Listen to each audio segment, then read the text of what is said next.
Mantan Kadif Hubinter Polri, Irjen Napoleon Bonaparte bersaksi di sidang perkara dugaan suap terkait pengurusan penghapusan nama Joko Sugiarto Tjandra, Joko Chandra, dari daftar Red Notice Polri. Napoleon Bonaparte bersaksi untuk terdakwa Tommy Sumardi. Napoleon Bonaparte yang juga terdakwa dalam perkara ini sempat menyeret nama Kepala Badan Reserse Kriminal, Kabareskrim Polri, Komjen Listio Sigit Prabowo dan Wakil Ketua DPR RI Aziz Syamsuddin dalam persidangan. Awalnya, Napoleon Bonaparte menceritakan pertemuannya dengan pengusaha Tommy Sumardi pada April tahun 2020. Saat itu, kata Napoleon, Tommy mendatangi ruangannya didampingi dengan Kabiro Korwas PPNS Bareskrim Polri, Brigjen Prasetyo Utomo. Lebih lanjut, dibeberkan Napoleon, Tommy Sumardi sempat meminta Prasetyo untuk keluar ruangan. Alhasil, Tommy menceritakan soal status Red Notice Joko Chandra kepada Napoleon. Pada saat itu terdakwa menjelaskan maksud dan tujuan untuk minta bantuan mengecek status Red Notice Joko Chandra. Lalu saya bertanya kepada terdakwa, saudara ini siapanya Joko Chandra? Lawyernya, bukan. Keluarga, bukan. Saudara apa Joko? Saya temannya, jawab terdakwa, ungkap Napoleon di Pengadilan Tipikor, Jakarta Pusat, Selasa, tanggal 24 November tahun 2020. Napoleon lantas merasa heran dengan sosok Tommy Sumardi. Sebab Tommy bisa mengajak Prasetyo Utomo yang berpangkat Brigjen untuk menemui Napoleon.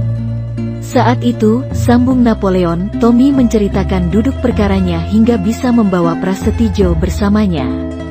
Itu juga menjadi pertanyaan saya.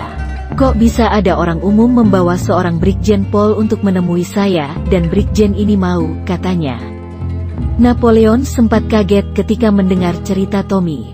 Sebab Tommy menyeret-nyeret nama Kabareskrim Polri Komjen Listio Sigit Prabowo. Bahkan, kata Napoleon, Tommy menawarkan diri untuk menelepon Kabareskrim saat itu.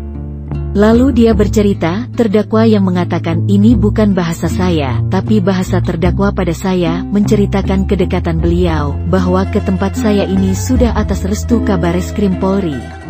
Apa perlu telepon beliau? Saya bilang tidak usah, katanya. Napoleon lanjut bercerita, dirinya sedikit yakin dengan cerita Tommy saat itu, lantaran Tommy bisa membawa orang sekelas Brigjen Prasetyo Utomo bersamanya. Saya bilang Kabareskrim itu junior saya, tidak perlu. Tapi saya yakin bahwa kalau seorang Brigjen Pol Prasetyo Utomo dari Bareskrim dibawa ke ruangan saya, ini pasti ada benarnya, ungkapnya Napoleon. Meski demikian, Napoleon masih sempat mencurigai gerak-gerik Tommy saat itu. Tak lama setelah itu, lanjut Napoleon, Tommy pun menelepon seseorang. Kali ini, kata Napoleon, Tommy menelepon Wakil Ketua DPR RI Aziz Syamsuddin. Telepon Tommy pun sempat diserahkan ke Napoleon. Terdakwa menelpon seseorang. Setelah sambung, terdakwa seperti ingin memberikan teleponnya pada saya. Saya bilang siapa yang Anda telepon mau disambungkan pada saya? Terdakwa mengatakan Bang Aziz. Aziz siapa? Aziz Syamsuddin. Oh, Wakil Ketua DPR RI? Ya. Karena dulu waktu masih pamen saya pernah mengenal beliau, jadi saya sambung. Assalamualaikum, selamat siang Pak Aziz, Bang apa kabar? Baik, katanya. Dalam pembicaraan antara Napoleon dengan Aziz Syamsuddin, dirinya sempat meminta arahan terkait kedatangan Tommy Sumardi ke ruangannya. Ini di hadapan saya ada datang Pak Haji Tommy Sumardi, dengan maksud tujuan ingin mengecek status Red Notice. Mohon petunjuk dan arahan Pak. Silahkan saja Pak Napoleon. Baik, kemudian telepon ditutup, saya serahkan kembali. Menggunakan nomor HP terdakwa, kata Napoleon sambil menirukan perbincangan tersebut.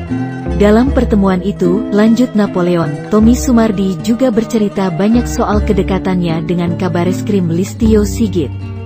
Beliau banyak menceritakan ke saya tentang kedekatannya dengan Kabareskrim. Termasuk bagaimana dia menjadi koordinator 6 dapur umum. Jadi saya lebih mafhum, tetapi pada saat itu saya, kalau ingin mengecek status Red Notice saya tidak punya posisi yang kuat. Pengecekan hanya bisa dilakukan atas hak asasi subjek Red Notice, paparnya. Sekadar informasi, Irjen Napoleon Bonaparte didakwa oleh jaksa penuntut umum telah menerima uang sebesar $200.000 Singapura dan $270.000 AS atau senilai 6 miliar rupiah dari Joko Sugiarto Tjandra, Joko Chandra. Uang itu diduga sebagai upaya untuk menghapus nama Joko Sugiarto Tjandra dari daftar pencarian orang, DPO, yang dicatatkan di Direktorat Jenderal Imigrasi, Ditjen Imigrasi. Untuk melancarkan aksinya, Joko Chandra dibantu oleh rekannya, Tommy Sumardi. Irjen Napoleon diduga melakukan upaya penghapusan nama Joko Sugiarto Tjandra dari DPO bersama-sama dengan Brigjen Prasetyo Utomo selaku Kepala Biro Koordinator Pengawas PPNS Bareskrim Polri.